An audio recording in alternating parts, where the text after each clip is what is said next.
Dear students, have a very sweet day to all of you. I hope you're well and safe at your home. जी हाँ प्यारे बच्चों, उम्मीद करता हूँ आप घर पे ठीक ठाक होंगे और रोज का काम रोज कर रहे होंगे। प्यारे बच्चों, आज हम स्टडी करने वाले हैं इंडियन इकोनॉमिक्स बुक्स। जी हाँ, 12th की इंडियन इकोनॉमी की बुक से चैप्टर नंबर 4 को, जिसका की नाम है स्ट्रेटेजी ऑफ इंडस्ट्रियल ग्रोथ। जी हाँ, जिसका नाम है स्ट्रेटेजी ऑफ इंडस्ट्रियल ग्रोथ। यहाँ हम स्टडी करेंगे कि आफ्टर गोट इंडिपेंडेंस अर्थात 1947 में जो हमने इंडिपेंडेंस प्राप्त की, उसके बाद से लेके 1990 तक हमारी जो स्ट्रेटजी रही इंडस्ट्रियल ग्रोथ करने की, वो कैसी रही, हमने कितनी ग्रोथ की और कितना हमने पाथ ऑफ ग्रोथ का जो रास्ता पकड़ा और कितना प्रोग्रेस हम कर पाए, कहाँ पर हम सफल रहे, कहाँ हमारी फेलियर्स थी, इन सब के बारे में हम स्टडी करने वाले हैं। क्योंकि ये स्टडी हमारी सिर्फ 1990 तक ही रहेगी, क्योंकि उसके बाद 1991 में new economic policy liberalisation, privatisation और ग्लोबलाइजेशन के रूप में हमारे सामने आ गई थी। तो हमारी जो स्टडी है इस चैप्टर के अंदर वो सिर्फ 1947 से 1990 तक की स्टडी है। और इसके अंदर हम पढ़ेंगे सबसे पहला क्वेश्चन, इंपॉर्टेंस ऑफ इंडस्ट्री। हमारे देश में इंडस्ट्री की इंपॉर्टेंस क्या थी, हमारे देश में इंडस्ट्री का क्या सिग्निफिकेंस था, क्या हमारे लिए रोल था, कैसे उसने हमें बदल दिया। तो industry play an important role in the context of growth and development of a country. एक कंट्री की ग्रोथ में, एक कंट्री के डेवलपमेंट में इंडस्ट्री का बहुत बड़ा हाथ होता है। एक देश की इंडस्ट्री जितना ज्यादा सर्व करती चली जाती है देश के रिसोर्सेज का, जितना ज्यादा देश को सर्व करती चली जाती है, अपना रोल अदा करती चली जाती है, वो कंट्री उतनी ही जल्दी ग्रोथ और डेवलपमेंट के रास्ते पर आ जाती है, उतनी ही जल्दी डेवलप हो जाती है। तो कुछ हाईलाइट्स किए हैं मैंने पॉइंट्स, उन पॉइंट्स के थ्रू मैं ये बताना चाहता हूँ कि इंडस्ट्री की इंपॉर्टेंस है, वो भी कंट्री लाइक इंडिया जो कि एक डेवलपिंग कंट्री है। एक डेवलपिंग कंट्री में कैसे कैसे इंडस्ट्री जो है महत्वपूर्ण रोल अदा करती है। पहला है, industry serve as epicenter of growth. जी हाँ, इंडस्ट्री ने ग्रोथ का एपिसेंटर बनकर, एपिसेंटर क्या होता है, अधिकेंद्र, अर्थात इंडस्ट्री ने ग्रोथ का रास्ता दिखाया। जी हाँ, बिल्कुल इंडस्ट्री ने ग्रोथ का रास्ता दिखाया। कैसे दिखाया, आप जानते हैं कि इंडस्ट्री लगती है तो गुड्स एंड सर्विसेज का फ्लो बढ़ता है। जब गुड्स एंड सर्विसेज का फ्लो बढ़ता है तो एक देश का ग्रोस डोमेस्टिक प्रोडक्ट राइज होता चला जाता है। अगर एग्रीकल्चर में प्रोडक्शन राइज हुआ, क्योंकि आप जानते हैं कि इसी फेज के दौरान 1947 से 1990 तक की स्टडी हम कर रहे हैं। 1965 में ग्रीन रेवोल्यूशन आ गया था हमारे पास, हमने HYV सीड्स यानी कि हाई यील्ड वैरायटी के बीजों का प्रयोग करना शुरू कर दिया था। इससे हमारी एग्रीकल्चर की उत्पादकता, वीट, राइस और कुछ पर्टिकुलर फसलों के अंदर, हमारी क्रॉप्स के अंदर हमारी उत्पादकता राइज हो गई थी। अब जब हमारी उत्पादकता राइज हो गई थी तो एग्रीकल्चर का विकास हुआ। एग्रीकल्चर से जब रॉ मटेरियल मिला तो सेकेंडरी सेक्टर का विकास हुआ। अब सेकेंडरी सेक्टर का विकास हुआ तो उसके बाद सपोर्ट के लिए टेरिटरी सेक्टर अर्थात सर्विसेज सेक्टर का विकास होना शुरू हो गया। इसीलिए कहते हैं कि industry serve as a epicentre of growth, अर्थात ग्रोथ के एपिसेंटर के रूप में, ग्रोथ के रफ्तार को देने के, ग्रोथ को रफ्तार देने के लिए, अर्थात सेक्टर्स को डेवलपमेंट के लिए एग्रीकल्चर ही जो इंडस्ट्री है वही बैकबोन के रूप में काम में आई। Industry is a source of employment. आप जानते हैं हमारी जो एग्रीकल्चर है वहां पर हमारे 72% लोग जो है, जब हमारा देश आजाद हुआ था, मोर देन 72% लोग जो है वहां इंगेज्ड थे और उसका कंट्रीब्यूशन हमारे देश का जीडीपी में सिर्फ 50% हुआ करता था। वहां पर एग्रीकल्चर के ऊपर काफी ज्यादा बर्डन हुआ करता था, वहां लेबर एक्सेस मात्रा में मौजूद थी। अगर उस लेबर को वहां से हटा दिया जाए और अन्य सेक्टर सेकेंडरी और टर्शरी में भेज दिया जाए तो प्रोडक्शन वहां कम होने वाला नहीं था, बल्कि सेकेंडरी में जाने से या टर्शरी सेक्टर के अंदर इन्वॉल्व होने से उनके घर की आमदनी जो है वो बढ़ सकती। तो इस प्रकार इंडस्ट्री के अंदर लोगों को भेजा गया, क्योंकि बर्डन किया गया कम, किस पर, एग्रीकल्चर पर बर्डन कम किया गया। जब एग्रीकल्चर पर बर्डन कम होगा तो सेकेंडरी सेक्टर विकसित होगा, टर्शरी सेक्टर विकसित होगा। इस तरह से ये दो सेक्टर जब विकसित होंगे तो देश के अंदर इन्हीं दोनों सेक्टर्स के अंदर, एग्रीकल्चर में तो लोग इन्वॉल्व पहले से बहुत सारे हैं, यहाँ तो बर्डन है, यहाँ से अगर हम उसको सेकेंडरी सेक्टर में शिफ्ट करेंगे या फिर टेरिटरी सेक्टर में शिफ्ट करेंगे तो वहां रोजगार के अवसर और बढ़ते चले जाएंगे। एग्रीकल्चर का विकास तो सिर्फ इतना ही है कि एग्रीकल्चर में हमारे पास रॉ मटेरियल मिल जाए। अगर रॉ मटेरियल मिल जाएगा तो उसको मैन्युफैक्चरिंग में कहां ले जाएंगे, सेकेंडरी सेक्टर में उसकी मैन्युफैक्चरिंग होगी।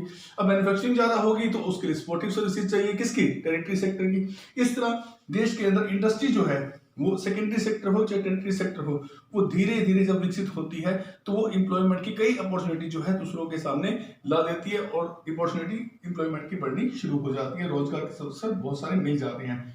Industry offers mechanised means of farming. बिल्कुल सही कहा है कि इंडस्ट्री ऑफर करती है क्या, mechanised means of farming. Farming करने के लिए जो अच्छे उपकरण चाहिए, एक ट्रैक्टर चाहिए, ताकि खेतों को अच्छी तरह से प्लो किया जा सके। ट्रैक्टर चाहिए, हार्वेस्टिंग मशीन चाहिए फसल काटने के लिए, थ्रेसिंग मशीन चाहिए। ये सारी वो चीजें हैं, ये वो इक्विपमेंट है जिसे हम कहते हैं मैकेनाइज्ड मींस ऑफ फार्मिंग। अगर अच्छे ढंग से कृषि करनी है, साइंटिफिक तरीके से कृषि करनी है, उपजाऊ उपज को बढ़ाने वाली कृषि करनी है, प्रोडक्टिविटी लेने वाली कृषि करनी है, तो मैकेनाइज्ड मींस ऑफ फार्मिंग को विकसित करना होगा, और वो विकसित करती है इंडस्ट्री। जब इंडस्ट्री विकसित होगी तो ये सारी चीजें बनेगी, ट्रैक्टर भी बनेगा, थ्रेसिंग मशीन भी बनेगी, थ्रेसर भी बनेगा, और ये वाली मशीन जो मैंने आपको कहा हार्वेस्टिंग की मशीन, ये भी बनेगी। जब ये बनेगी तो इनसे जो है साइंटिफिक तरीके से हम कृषि कर पाएंगे, एग्रीकल्चर कल्टीवेशन कर पाएंगे, और इससे प्रोडक्शन बढ़ा हुआ आएगा। अर्थात इंडस्ट्री ऑफर करती है मैकेनाइज्ड मींस ऑफ फार्मिंग, और इससे बढ़ता है प्रोडक्शन एग्रीकल्चर का प्रोडक्शन, प्राइमरी सेक्टर का प्रोडक्शन अगर बढ़ता है तो फिर बढ़ता है प्रोडक्शन सेकेंडरी सेक्टर का, और सेकेंडरी सेक्टर फिर प्रोडक्शन बढ़ाता है किसका, उसमें सर्विसेज के सेक्टर में वृद्धि होती है टर्शरी सेक्टर का। इस तरह से ये सारे सेक्टर प्राइमरी, सेकेंडरी और टर्शरी एक दूसरे से कॉम्प्लीमेंट्री है, एक दूसरे से लिंक है। किसी एक के प्रोडक्शन की इंक्रीज दूसरे के प्रोडक्शन को इंक्रीज करती है, और फिर वो फर्दर आगे इस तरह ग्रोथ ऑफ डेवलपमेंट की जो प्रोसेस है वो शुरू हो जाती है। मेरे बच्चों, अगला है industry leads the growth of civilisation. आप जानते हैं सबसे पहले होता है अर्बनाइजेशन। अर्बनाइजेशन जितना होता है उतनी फैलती है इंडस्ट्री। इंडस्ट्री लगती है, इंडस्ट्री के कारण ही अर्बनाइजेशन होता है। अर्बनाइजेशन में लोग क्या करते हैं, अर्बनाइजेशन में जब लोग जाते हैं वो सोचते हैं, उनका रिफ्लेक्शन लेवल जागता है, वो ज्यादा अच्छी एजुकेशन प्राप्त करना चाहते हैं। जब वो ज्यादा अच्छी एजुकेशन प्राप्त कर लेते हैं, वो ज्यादा अच्छा स्किल अपने आप को डेवलप करना चाहते हैं, ताकि वो ज्यादा से ज्यादा अच्छे बन सके, ताकि वो ज्यादा से ज्यादा प्रोडक्टिव बन सके। जब वो अच्छी एजुकेशन प्राप्त करते हैं, अच्छा स्किल अपने में डेवलप करना चाहते हैं, तो वो अच्छा काम भी करते हैं और अच्छी आमदनी कमाकर अच्छे सिविलाइज्ड पर्सन की तरह हाई स्टैंडर्ड ऑफ लिविंग के साथ रहना भी चाहते हैं। तो इससे एक अच्छी सभ्यता का विकास होना शुरू होता है, जो शहरों में रहकर होती है। आपको पता है जितने भी हमारी डेवलप्ड नेशन हैं, जितने भी हमारी अच्छी कंट्रीज हैं, विकसित कंट्रीज हैं, उन सब के अंदर सिविलाइजेशन का विकास हुआ, और वो विकास शुरू हुआ कहां से, इंडस्ट्री के बाद सिविलाइजेशन, और अर्बनाइजेशन से फिर सिविलाइजेशन की तरफ जो है वो रास्ता निकलता है। इस तरह से इंडस्ट्री सिविलाइजेशन को बढ़ावा भी देती है। Industry facilitate infrastructural growth. जी हाँ, इंडस्ट्री इंफ्रास्ट्रक्चर ग्रोथ को बढ़ावा देती है। आप जानते हैं कि इंफ्रास्ट्रक्चर ग्रोथ कैसे आती है। आप जानते हैं पहले हमने जब 1965 में HYV सीड्स का यूज किया तो एग्रीकल्चर का प्रोडक्शन बढ़ा, प्राइमरी सेक्टर के अंदर ग्रोथ हुई, वीट का प्रोडक्शन 5 गुना हो गया, राइस का प्रोडक्शन 4 गुना से कहीं ज्यादा हो गया। इस तरह मक्का, ज्वार, बाजरा, इन सब के प्रोडक्शन जो है धीरे धीरे राइज होने शुरू हुए, और फिर यहां से हमने बर्डन हटाया किसका, लेबर का, और सेकेंडरी सेक्टर को विकसित किया, क्योंकि यहां से रॉ मटेरियल गया सेकेंडरी में मैन्युफैक्चरिंग हुई, इंडस्ट्री लगी, वहां पर लोग शिफ्ट होने शुरू हुए। यहां से कुछ लोग निकले, यहां प्रोडक्शन तो बढ़ा, लेकिन निकलने से प्रोडक्शन घटा नहीं।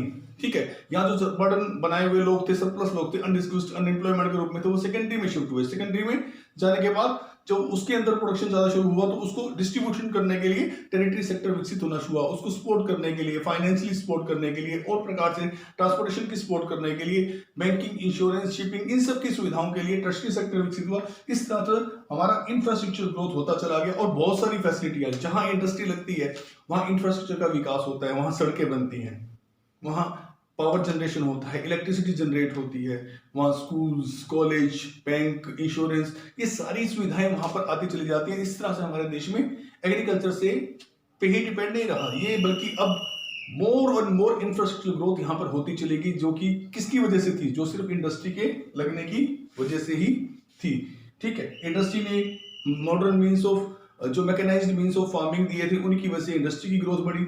उनकी ग्रोथ बढ़ने से फिर सेकेंडरी सेक्टर विकसित हुआ, क्योंकि उसको रॉ मटेरियल मिल गया इंडस्ट्री से, उसी से टर्शरी सेक्टर विकसित हुआ। तो इस तरह से बहुत सारे सेक्टर विकसित हो गए और इंफ्रास्ट्रक्चर ग्रोथ आ गई, सड़कें बनी, हॉस्पिटल बने, रोड्स बने, बहुत सारी बेसिक फैसिलिटी जो है, जो शहरों को चाहिए थी, वो सारी विकसित हुई। तो अगला है इंडस्ट्री इज साइन क्वा नो ऑफ ग्रोथ।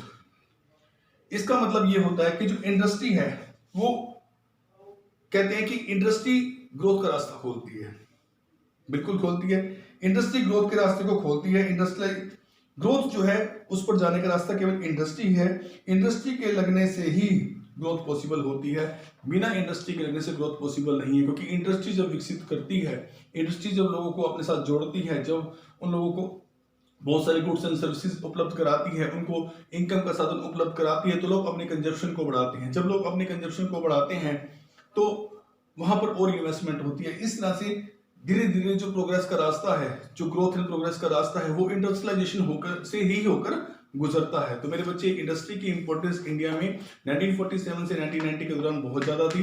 इसने देश को और ज्यादा डेवलप करने में और डेवलपिंग होने में बहुत मदद की। तो उम्मीद है कि आपको ये क्वेश्चन समझ में आ गया होगा। अगर कोई प्रॉब्लम रहती है तो वाया फोन आप मुझसे पूछ सकते हैं। Thank you.